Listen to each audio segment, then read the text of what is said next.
அஸ்ஸலாமு அலைக்கும். இந்த வீடியோவில் சஹர் உணவு பற்றி பார்ப்போம். அதற்கு முன்பு இந்த வீடியோவை இப்லீஸ் பார்க்க விடாமல் தடுப்பான். அதனால் அவனை எதிர்த்து அல்லாஹ் அக்பர் என்று கமெண்ட் செய்து, லைக் செய்து சப்ஸ்கிரைப் செய்யவும். ஷஹர் மெதுவாக ஜீரணமாகும், நீண்ட நேரம் பசியை கட்டுப்படுத்தும் உணவுகள் சிறந்தவை, சாப்பிட நல்லவை. ஓட்ஸ் கஞ்சி, நார்ச்சத்து அதிகம், நீண்ட நேரம் பசியை கட்டுப்படும் கோதுமை.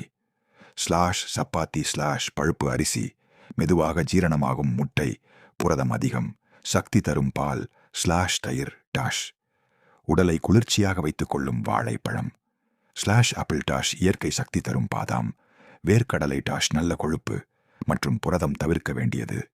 அதிக எண்ணெய் உணவுகள், அதிக உப்பு பசி தாகம் அதிகரிக்கும். அதிக காஃபி டீ நீர்ச்சத்து குறையும்.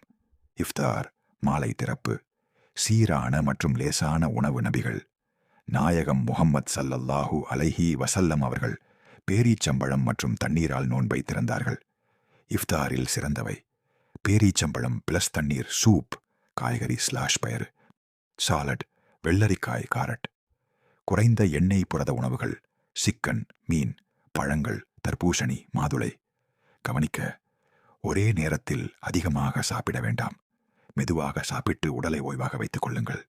அதிக எண்ணெய், பஜ்ஜி, சமோசா போன்றவை குறைக்கவும். முக்கிய அறிவுரை: இரவு முழுவதும் போதுமான அளவு தண்ணீர் குடிக்கவும். 8 முதல் 10 வரை கண்ணாடி. உடலை நீர்ச்சத்து குறையாமல் பாதுகாக்கவும். சத்தான சமநிலை உணவு முக்கியம். சுருக்கமாக, சஹர் சக்தி தரும் உணவு, இஃப்தாரில் லேசான மற்றும் சத்தான உணவு. அப்படி இருந்தால் நோன்பு சுலபமாகவும் ஆரோக்கியமாகவும் இருக்கும். ஆமீன்.